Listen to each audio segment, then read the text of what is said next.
Hello, my name is Piotr Liniewski. I'm a lecturer in Edinburgh College. This is a spoon, this is my face.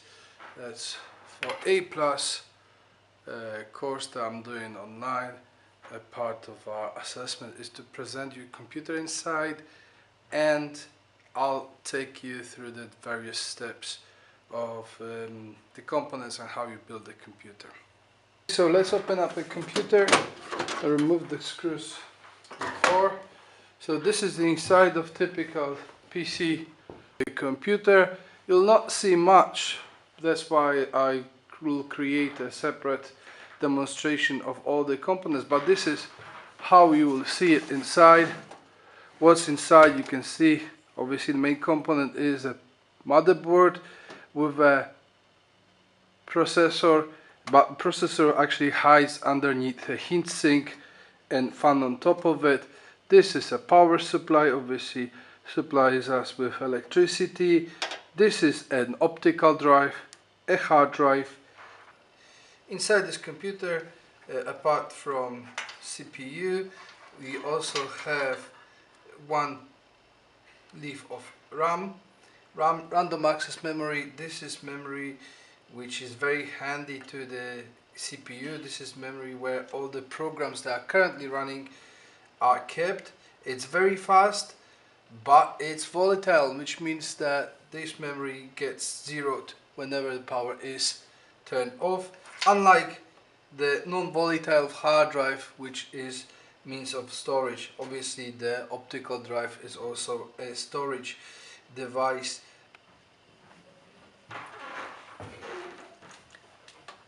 I'm going to talk to you about the buses inside the computer.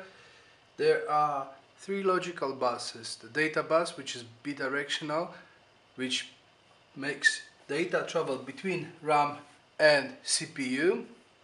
And there are two unidirectional buses, which means only CPU puts the information on them. That's a control bus that gives order to write or read, and address bus, which is selecting the right memory location. In terms of physical buses, obviously externally universal serial bus USB. Inside here, the fastest bus we have is PCI Express 16. There's also a single line PCI Express. The older type of a bus is called PCI, and it is used for devices like sound cards, modems, network cards, any additional peripheral devices. They still use PCI. The computer I showed you is actually working computer, and I'm not going to work on it as we have what it's called build kit. Build kit is an old computer that doesn't work anymore, or we don't trust it to be safe, so we never power it up. And for that reason, we only use it to build and practice how you build a computer. The only thing that I would use normally, which I'm not going to do it now because we'll never power this computer again, I would use anti-static precaution. Static energy inside you can easily damage components. But as I said, this computer will never work again. It's just for demo purposes. This is what you find inside the standard PC. This is motherboard, which I will talk in more detail. Old PCs have a floppy disks. We have a hard drives. More modern ones have SATA connections. The older hard drives have IDE connections. And optical drive could have either IDE or SATA connections. The other components, this is the processor, this is what does thinking inside the computer, but it also generates a lot of heat, and this heat would damage the processor very quickly if it wasn't taken care of. This element is what we call a heatsink, and on top of heatsink there is a fan that should be supposed to be powered, and what it happens is when the CPU is working, it generates a lot of heat. That heat is being transferred to the base of heatsink, then to the leaves, and then a fan makes air, cool air flow through the leaves, cooling the leaves.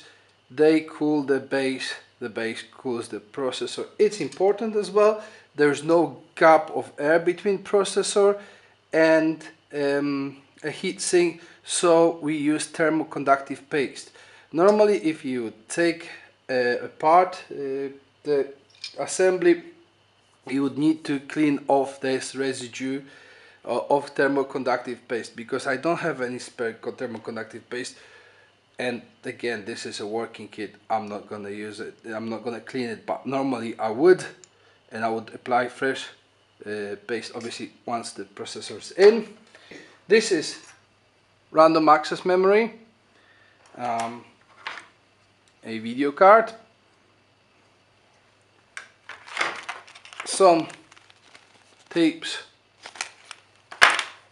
for the data, obviously power supply, and I have a case over there. Okay, so important stuff, a battery, battery that helps CMOS contents to be saved. If your battery is completely depleted, what you can expect is your clock and all the CMOS settings will go back to default, and that can lead to various problems. Okay, so start by placing battery, just click. Well, what I should check prior to installing the battery is I should check with multimeter if that battery is actually working, or if it's proper voltage. But I know the battery is depleted, but again this is a build kit. Okay, so installation of a processor, as I said, you should wear anti-static protection.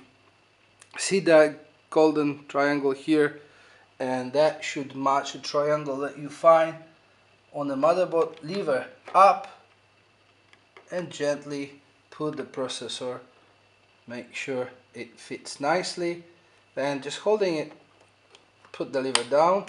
That thing secures processor in place. As I said, at this point I would put a little blob of thermoconductive paste, and my heatsink would be cleaned off the old thermoconductive paste, right? Installation of a heatsink with a fan assembly, so you just basically put it here, and then there's a trick here. You need to press it down till you hear a click, but it's still moving. Yes, it will not go anywhere, but it's still moving, so there's no pressure to actually conduct that heat, and there's a little gap of air even though it's fairly stuck in place. That's why we put that lever down, and now it's firmly down. This is what you want. Don't forget to connect that power connector. In order to avoid things like that, I always put a little loop.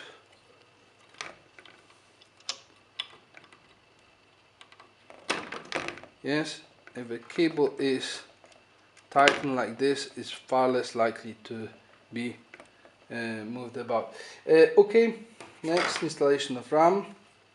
So I only have one stick of RAM. This motherboard used to take DDR2. Again, RAM is very sensitive to static, so yes, and what you need to do is click it like so, and there you go, there's your RAM installed. What we have on motherboard, so these are the RAM slots, this is the CPU with a heatsink and fan assembly. These two components, these are what's called a chipset. The ones being close to the CPU is called North Bridge. That takes data between RAM, CPU and a video card, and this is South Bridge. South Bridge takes communication from all the rest, like hard drives, input, output devices. That's the job of a South Bridge.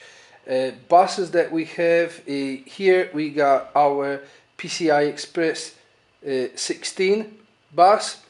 PCI Express is the new type of bus. Well, not that new, but the one we used. Prior to that we had AGP, and prior to that we have PCI, and even prior to that we have ISA. We have a case here, pretty standard case.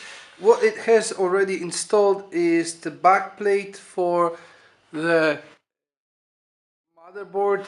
This is motherboard specific, the backplate, so it should come with a box with motherboard, and you can take it out and pop back in.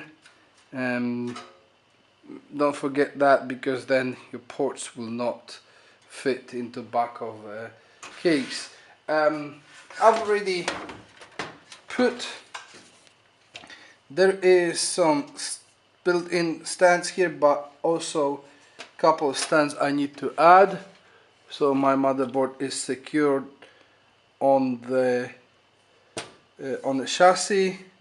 But first I will start with installing the additional components. So this is my optical drive around. Alright, and have two types of screws. See, maybe. So this is a millimeter screw, is very tight thread, and not so tight thread inch screw. Mostly use inch screw, but don't get them wrong, because well, if you damage the thread, then it's not good. The CD-ROM or DVD uses an millimeter screw.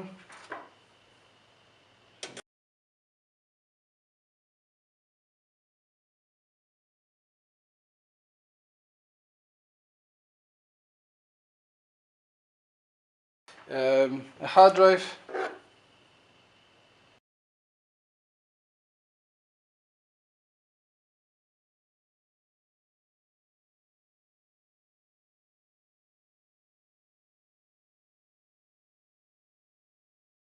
Power supply. Power supply takes inch screws.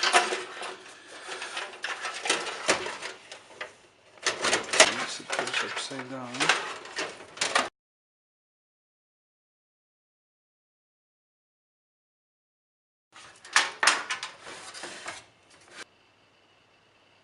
Okay, I'm installing my motherboard into my chassis, making sure the back panel fits. Okay.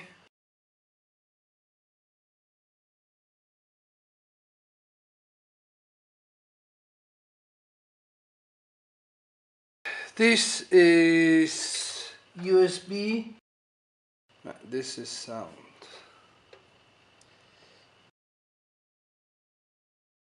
Okay. The chassis has its fan. Now there is a CPU fan, although this has a Molex connector for the fan. Okay, you need power. You need power. I'm just gonna show you. This is motherboard power connection, and this is the power supply. Power connection. Focus, please. Focus. Okay. So it goes one way. This is additional 4 lines, so some motherboards use that or not. This is 4 lines for CPU power, goes here.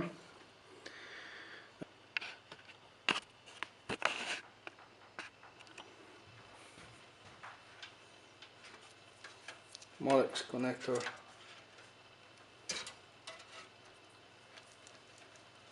Put the power here. Should have a cable ties to tie those cables. Yeah, as I said, I'm never gonna put the floppy drive in. You don't need that. The old tape have a line 1. It's important. Luckily these days you can fit them only one way, so you don't need to worry about it too much. But it's always nice to look at the motherboard. Should have near the ribbon and number 1, and in the hard drive 1 goes always towards the power. The other thing I could mention is probably the hard drive has a jumper setting. You can connect multiple hard drives on one tape, so if you have multiple hard drives, one has to be master, the other one has to be slave. Okay, so my CD-ROM would not work because I haven't connected the data cable to the SATA connector. SATA 1.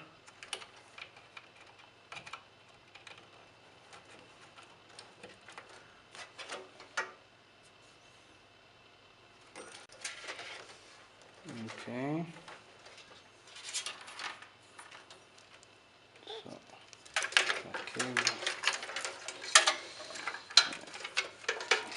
I should have the cable ties to organize those cables so there's no way they can jump up. And I thought I was almost done, but I forgot about two things. How are we doing with time? How are we doing with the view? Not the best, but we can fix it somehow. Okay. A video card.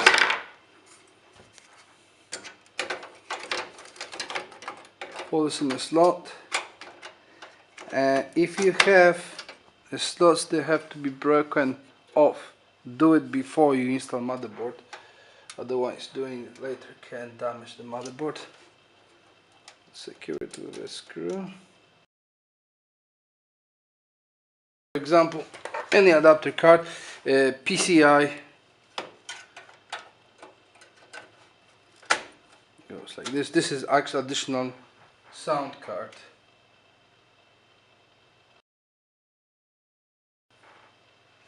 It fell outside. Make sure you don't leave any screws inside the computer.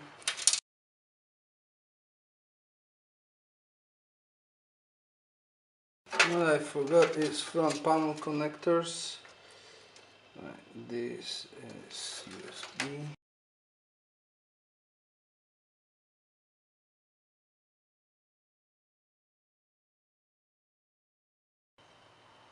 So in this video I talked to you about inside components of a PC computer. I hope you find it useful, and I did it for the purposes of my assessment and I had very little time to do it. So thank you very much for watching. My name is Piotr Liniewski and this was for A+ 2018. Thank you.